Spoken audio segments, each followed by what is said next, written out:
Eu sei que se tornar emocionalmente inabalável parece uma promessa quase que impossível de se concretizar, mas é possível que a gente consiga avançar alguns degraus para que a gente possa se tornar cada vez mais forte, cada vez mais inabalável.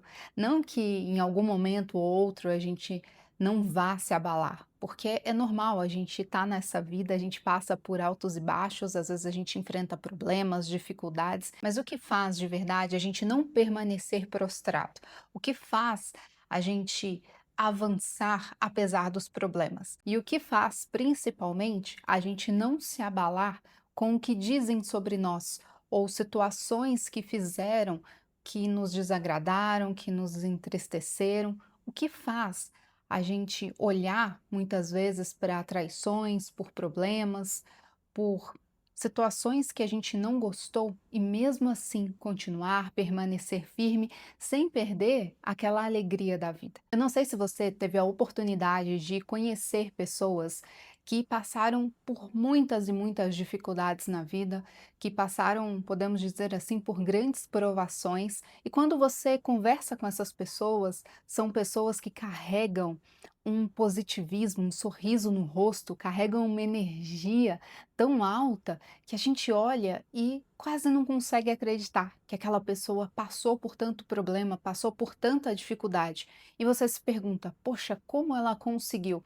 Como ela superou tudo isso? Como ela conseguiu avançar mesmo depois de vários momentos na vida em que ela precisou parar, em momentos que parecia não ter saída? Existem outras pessoas que, em contrapartida, não aconteceram tantas coisas assim difíceis na sua vida, mas no primeiro tropeço, na primeira situação difícil, elas sucumbem. Na primeira dificuldade, parece que o mundo delas simplesmente desmoronou e elas não vão conseguir se erguer novamente. E como que a gente faz para conseguir se tornar essa pessoa inabalável? Essa pessoa que, apesar das lutas, apesar dos problemas, apesar das dificuldades, apesar de muitas vezes não ter ninguém para estender a mão ou para torcer ou para vibrar junto, mesmo assim permanece firme, mesmo assim avança. Então, no vídeo de hoje eu quero te contar quais são os 10 segredos psicológicos daquelas pessoas que se tornaram emocionalmente inabaláveis. O primeiro segredo é entender que o nosso cérebro, ele não reage diretamente ao fato em si, mas à história que a gente conta para ele todos os dias. Ou seja, o nosso cérebro reage por significado e não necessariamente ao fato.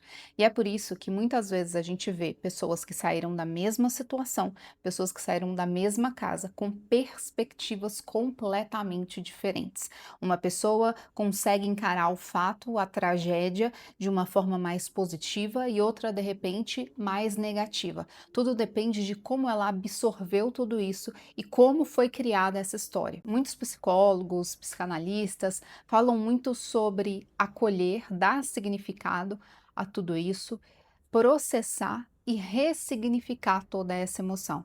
E muitas pessoas processam, mas não necessariamente ressignificam. E é por isso que muitas vezes você vive no sofrimento, você mantém o sofrimento, que foi algo que eu compartilhei inclusive sobre o luto, o quanto eu demorei muito a conseguir superar. Eu não posso dizer superar, não sei se essa é a melhor palavra, mas quanto eu fiquei presa à dor do luto, porque eu não consegui processar da melhor forma e principalmente ressignificar da melhor forma durante um longo período. Então, pessoas emocionalmente fortes não necessariamente vão se perguntar somente o que aconteceu comigo, mas sim o que eu faço com o que aconteceu comigo, qual o significado que eu dou para isso. E já puxando para o segundo segredo, que tem total relação com esse primeiro, é que a partir desse momento, quando acontece algo traumático, algo que você não gostou, algo que foi difícil, rapidamente a sua mente cria uma história a respeito daquilo. Então, vou dar um exemplo. Por algum motivo, você sente insegurança, você não se sente seguro, de repente, em ir num lugar diferente ou estar com algumas pessoas, e aí a sua mente passa a criar para você a ideia de que ninguém gosta de você, que as pessoas não querem estar com você. Entende que a sua mente cria narrativas que não necessariamente são verdadeiras? Ela tenta encontrar um significado. E às vezes o significado que ela vai encontrar não necessariamente é o correto. E às vezes você se prende a isso. Poxa, ninguém gosta de mim, ou ninguém me ajuda, ninguém. E aí você repete e reforça isso cada vez mais. Agora, pessoas que trabalham as suas emoções da melhor forma possível conseguem entender que não necessariamente isso é uma verdade. Então, elas conseguem separar uma coisa da outra. Ou seja, é diferente o sentimento do que a mente cria no momento. Entre o que verdadeiramente acontece e a sua reação, existe ali um espaço que não necessariamente é a história que a sua mente está criando. Ou seja, se você de repente sentiu essa insegurança, não necessariamente significa que ninguém gosta de você. Você pode se sentir inseguro porque você não passou por situações parecidas ou porque lá atrás isso já é um trauma que você carrega e qualquer situação que você se sinta desconfortável te gera essa insegurança e naturalmente você tenta culpar outros ou alguma outra situação para tentar fugir ou para tentar se proteger de alguma forma. Então, às vezes, tudo que você precisa é silenciar todas essas narrativas, respirar fundo e voltar para o agora. O terceiro sinal também tem a ver com as suas emoções, entendendo que as nossas emoções são sinais e não as nossas inimigas. Muitas vezes a gente tende a olhar as nossas emoções como inimigas, porque muitas vezes as emoções, elas podem parecer mesmo nossas inimigas, porque elas vêm de uma forma que muitas vezes a gente não sabe dar o significado real para elas. Inclusive, eu falei sobre as nossas emoções muito nos sinais que a vida nos dá quando a gente está no caminho errado. Então, se você pensar que a ansiedade, ela pode estar apontando algo do seu futuro, quando a raiva, ela pode estar apontando limites que foram ultrapassados, violados. Quando você pensa sobre a tristeza, que ela também aponta para algo que de repente está fora do lugar, algo que você pode mudar, entende que se a gente sente algo, a gente pode olhar para isso como um sinal e tentar entender da melhor forma o que que isso está querendo nos dizer. E o erro da maioria das pessoas é que a gente muitas vezes tenta ignorar ou reprimir todas essas emoções. Então a gente não para pensar se a gente sente raiva, se a gente está triste. Não, a gente quer ficar alegre a todo momento. Se você sentiu raiva, ou você explode, ou simplesmente você quer segurar essa raiva e você não sabe canalizar, potencializar isso para o melhor lugar. A ansiedade também, ela pode ser algo que pode te ajudar, porque às vezes a gente só olha para a ansiedade como algo ruim, como algo que te paralisa, porque ao mesmo tempo que tem essa agitação, essa ansiedade pelo futuro, por fazer, por acontecer, ela, no extremo, ela nos paralisa. E o grande erro de tentar reprimir as nossas emoções ou tentar ignorar é que elas não simplesmente desaparecem. Elas só mudam de lugar. Elas podem afetar a nossa saúde, tanto emocional quanto física. Hoje já existem vários estudos em relação a isso também, o quanto muitas vezes doenças emocionais acabam gerando também doenças no nosso corpo físico.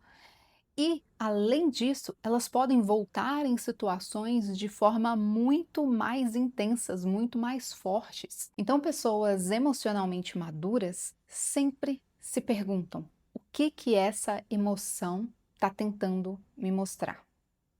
Por que que eu senti isso? Por que eu tive essa reação? O quinto segredo é entender que a sua atenção molda a sua realidade mental. A nossa mente, ela funciona como um holofote.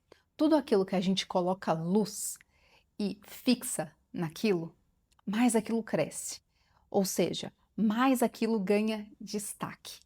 E aquilo chama mais a nossa atenção.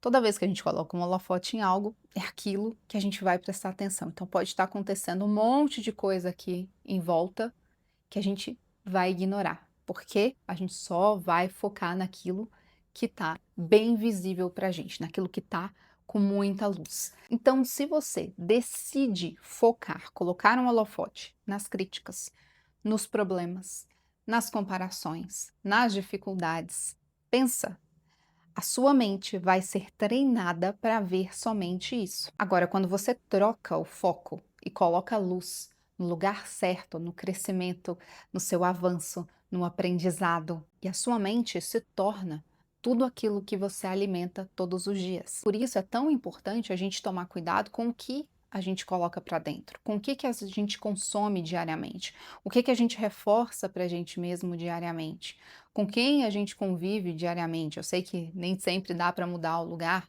mas o que você conta? Será que você aceita e recebe todas as críticas, todos os pensamentos negativos? Você não blinda a sua mente de nenhum jeito, de nenhuma maneira, e você deixa passar tudo isso? O sexto segredo é desenvolver muito bem a sua autoimagem. A sua autoimagem, ela determina o quanto o mundo vai te afetar ou não.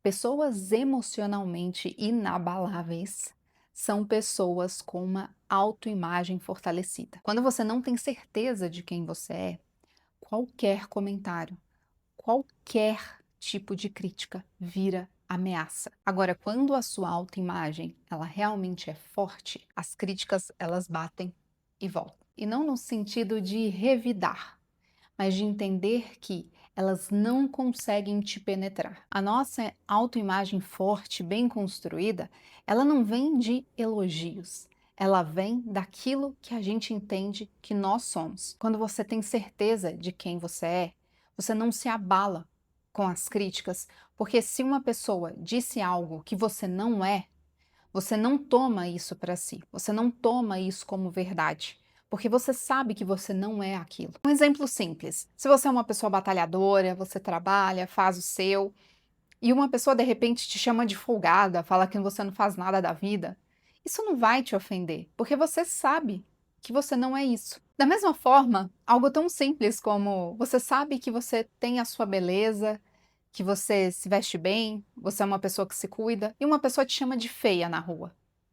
Isso não vai te abalar, porque você tem convicção de quem você é. Diferentemente quando a gente é criança, que qualquer crítica vira algo gigantesco. Eu lembro uma vez quando eu era criança, eu não lembro se foi no açougue, no mercado, ali no bairro mesmo, e tinham duas meninas mais velhas. Na época eu era criança, elas deviam ser adolescentes, jovens, mais ou menos assim. E quando eu cheguei, elas falaram assim: "Nossa, que olhão que essa menina tem", mas na minha frente, eu estava ali. E eu lembro que eu voltei para casa chorando para minha mãe: "Meu Deus, elas falaram que eu tenho olho grande". Quantas vezes na nossa vida adulta a gente acaba agindo feito criança, que não consegue ouvir uma crítica ou algo do tipo, que a gente toma para o pessoal e parece que a nossa vida vai acabar. Claro que nós não somos robôs e que também não devemos aceitar todo tipo de desaforo, não é mesmo? Mas é preciso separar, porque quando a gente está muito bem firmado, entendendo muito bem quem nós somos, não é qualquer crítica que nos abala. A gente não dá essa liberdade. Não é qualquer crítica que entra. A gente pode não gostar. E tá tudo bem não gostar, porque, poxa, ninguém gosta de ser criticado. Agora, é diferente de não gostar e de internalizar aquilo. Porque às vezes você pode se irritar e falar: "Poxa, nossa, que pessoa sem noção, pelo amor de Deus", natural. Agora, quando a gente já internaliza isso, aí que é o problema. Pessoas emocionalmente fortes, elas separam muito bem isso. Elas não internalizam, elas não pegam para si, elas deixam para o outro o que é do outro. Isso tem muito a ver com o sétimo segredo, que é exatamente quando você estabelece os seus limites. Pessoas emocionalmente fortes, pessoas emocionalmente inabaláveis, sabem estabelecer os seus limites. E no canal você vai encontrar aos montes vídeos sobre limites. Toda vez que você extrapola os seus limites, você ensina para o seu cérebro, você ensina para si mesmo que você se coloca em último lugar. Então, se priorizar é muitas vezes dizer não, muitas vezes estabelecer sim os limites que são necessários. E isso te ajuda a se fortalecer emocionalmente também. O oitavo segredo de pessoas emocionalmente inabaláveis é agir como os estoicos. Ou seja, você dá foco, atenção para aquilo que você pode controlar. E você entende que nem tudo está no seu controle. Então, pessoas fortes, elas focam especialmente naquilo que controla. Então, você controla as suas próprias escolhas, você controla as suas próprias ações, você controla a sua resposta aos acontecimentos. Agora, todo o resto que você não consegue controlar, você não se sente ansioso ou ansiosa sobre isso, porque não depende de você. Não depende somente de você. A sua parte você faz e o que foge do seu controle, você entrega. E grande parte do sofrimento humano, do nosso sofrimento, é que a gente quer tentar controlar coisas incontroláveis. Então a gente quer controlar a opinião dos outros, a gente quer controlar o comportamento das pessoas, a gente quer controlar os acontecimentos da vida, e é por isso que gera tanto sofrimento. O nono segredo de pessoas emocionalmente inabaláveis é compreender que a dor, ela pode ser a sua maior fonte de força. Existe um fenômeno psicológico chamado de crescimento pós-traumático. Ou seja, toda vez que você passa por um trauma, uma situação muito difícil, como eu disse, você pode olhar para aquilo e simplesmente não conseguir reagir, ou você olha para aquilo, encontra um motivo, encontra uma força e você continua. E você entende que através dessa dor, através dessa dificuldade, você pode crescer, você pode avançar. Existem pessoas que são destruídas pela dor, mas em compensação, existem pessoas construídas pela dor. Então, é preciso olhar para a dor e entender qual lição eu tiro dela. E quando a gente consegue transformar o nosso sofrimento em uma missão ou em um aprendizado, isso fortalece a nossa mente. E isso já se encaixa com o décimo e último segredo de pessoas emocionalmente fortes. Pessoas emocionalmente fortes encontram um porquê. Uma frase que Viktor Frankl dizia é que quem tem um porquê para viver pode aguentar quase qualquer como. Ou seja, quando você tem um propósito, você sabe quem você sabe que você tem algo para contribuir, tem algo para fazer. Você olha para as dificuldades, você olha para o processo e entende que você dá conta de passar por ele, porque o seu porquê é muito maior. Então, às vezes, o seu porquê, como eu já disse aqui, vai ser a sua família, os seus filhos, os seus pais, o seu marido, a sua esposa, aquilo que você enxerga, aquela mensagem que você carrega. Às vezes o seu porquê vai ser Deus, vai ser Jesus, eu não sei qual a sua crença, mas às vezes vai ser a sua missão que você entende que você veio para fazer. Mesmo quando você passar por dificuldades, isso vai te manter firme. Então, pessoas emocionalmente fortes, pessoas emocionalmente inabaláveis, elas têm um porquê para continuar, para persistir. Porque quando a gente não vê sentido, tudo fica muito frágil. Ou seja, tudo na vida é um processo. Mas quanto antes a gente conseguir se tornar cada vez mais emocionalmente forte, melhor e mais fácil a nossa vida vai se tornar. Menos reclamações, menos tristeza, menos vitimismo. Não é uma jornada nada fácil, até porque eu me incluo nela. Todo dia eu tento melhorar um pouco em relação a isso, mas é uma jornada possível e eu te convido a se tornar inabalável também. Se você chegou até o final desse vídeo, comenta aqui inabalável, que eu vou saber que você assistiu até o final e eu vou te recomendar esses próximos vídeos aqui para você continuar junto comigo.